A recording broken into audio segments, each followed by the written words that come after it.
L'épopée de Khawla. Les faits relatifs à cette histoire se sont déroulés dans un village du nord de la Tunisie.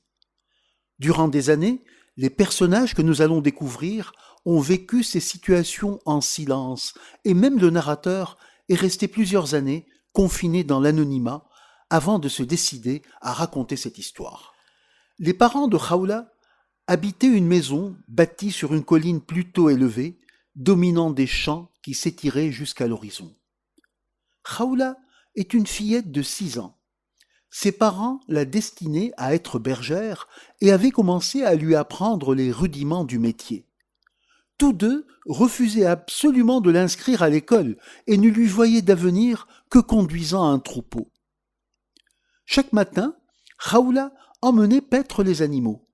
Sur son chemin, tous les jours, elle rencontrait les enfants du village avec leurs beaux uniformes et leurs cartables pleins de livres et de cahiers. Elle interpellait souvent Zahi pour qu'il lui parle de la merveilleuse ambiance de l'école et des cours que leur dispensait M. Mohsen, l'instituteur de la classe de première année. Il lui parlait aussi des jeux qui animaient la cour pendant les récréations. À chaque fois, Khawla était émue jusqu'aux larmes. Les yeux tristes, elle saluait Zahi, puis revenait à ses moutons. Khawla aimait son travail de bergère. Depuis son plus jeune âge, elle avait appris à donner le meilleur d'elle-même et se consacrer pleinement à sa tâche. Pourtant, elle se disait en son fort intérieur que si elle étudiait, elle pourrait sortir sa famille du besoin, et pour tout dire, de la pauvreté. Avec son esprit illuminé par le savoir, Khawla se disait qu'elle ferait en sorte que les habitants de son village soient plus heureux et moins nécessiteux. Toutes ces idées la préoccupaient alors qu'elle guidait son troupeau d'une colline à l'autre à travers les ruisseaux et les bois. Un jour, que Zahi sortait de sa maison, il entendit Khawla le héler. Il s'approcha d'elle et sans hésiter, elle lui dit « Est-ce que M. Mohsen pourrait convaincre mon père de m'inscrire à l'école ?» Zahi répondit « Pourquoi pas, je l'y inviterai et nous verrons ce qu'il peut faire. » La sonnerie retentit. Out. La sonnerie retentit. Les élèves ont vite fait de se diriger vers la cour pour profiter de la récréation. Quant à Zahi, il avança jusqu'au bureau de l'instituteur qui était en train de rassembler ses affaires. Immédiatement convaincu par les propos de Zahi, Mohsen décida, après avoir entendu l'histoire de Khawla, de voler à son secours.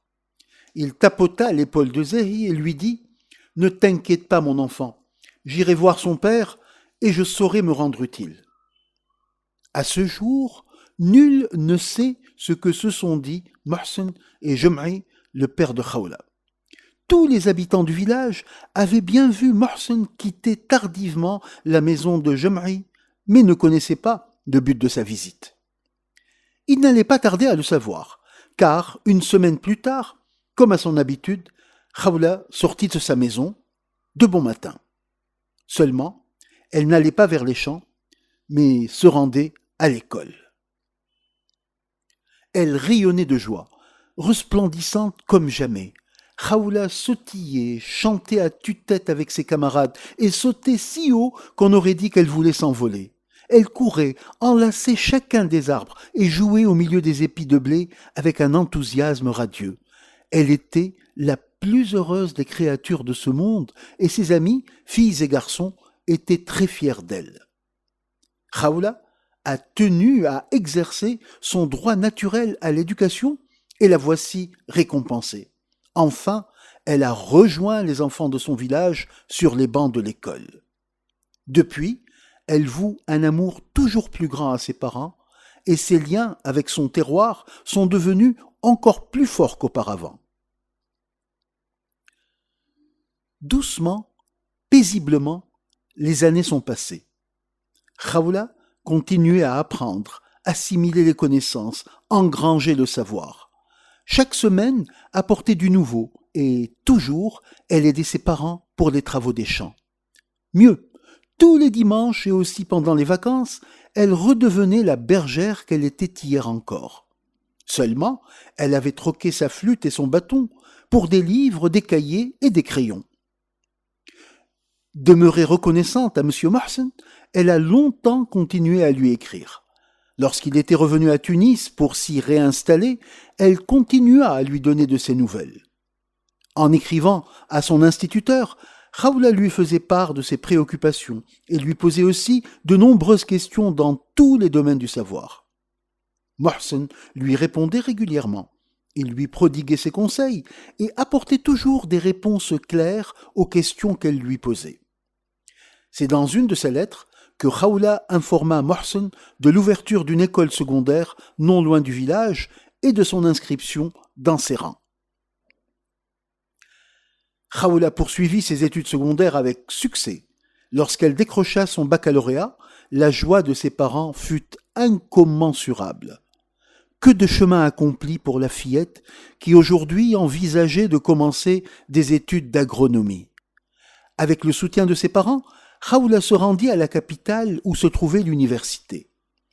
Malgré le manque de ressources, ses parents continueront à lutter pour offrir à la future ingénieure les moyens de poursuivre ses études.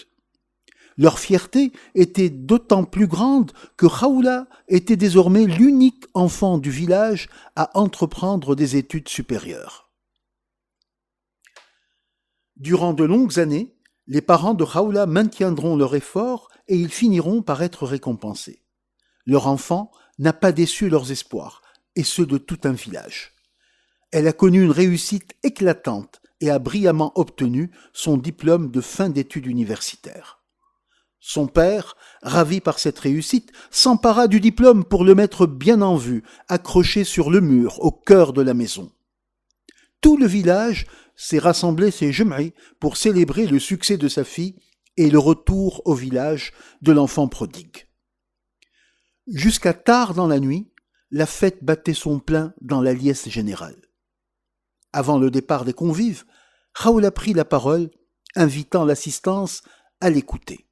« Veuillez accepter mes remerciements les plus sincères. C'est à vous tous que je dois ma réussite. Je voudrais aujourd'hui vous présenter mon projet qui, je crois, est porteur d'espoir pour nous tous. Je suis convaincu que notre village doit adopter les progrès techniques connus ces derniers temps par le monde agricole. À nous de nous entraider afin de concrétiser ce projet. L'État accorde des crédits agricoles qui pourraient nous permettre d'améliorer le rendement de nos terres et transformer nos étables en exploitations modernes. Cela ne manquera pas de nous apporter des revenus plus conséquents. Tous les habitants du village ont apprécié les idées de Khawla qui fut très applaudie. Très vite, une société agricole fut créée avec la participation financière de la majorité des villageois. Désignée à sa tête, Khawla la dirigera avec fermeté et beaucoup d'énergie. Grâce aux nouvelles machines, aux innovations dans les cultures et à une irrigation plus efficace, les terres agricoles ont vite multiplié leur rendement. En même temps que croissait la production, les conditions de vie des familles évoluaient vers un avenir meilleur. Au fil des ans, la société agricole a permis la création de nombreux emplois pour les jeunes du village auxquels un revenu fixe était garanti. Quant à Khawla, elle a vécu une vie sereine et engagée entre ses parents et ses proches.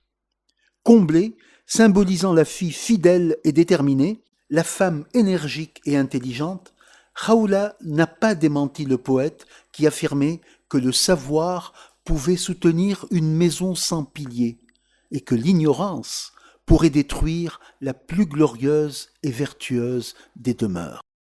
Le droit à l'éducation. Le droit à l'éducation est considéré comme un des droits fondamentaux. Il est prévu dans l'article 26 de la Déclaration universelle des droits humains du 10 décembre 1948 et qui prévoit que toute personne a droit à l'éducation. L'éducation doit être gratuite au moins en ce qui concerne l'enseignement élémentaire et fondamental. L'enseignement élémentaire est obligatoire.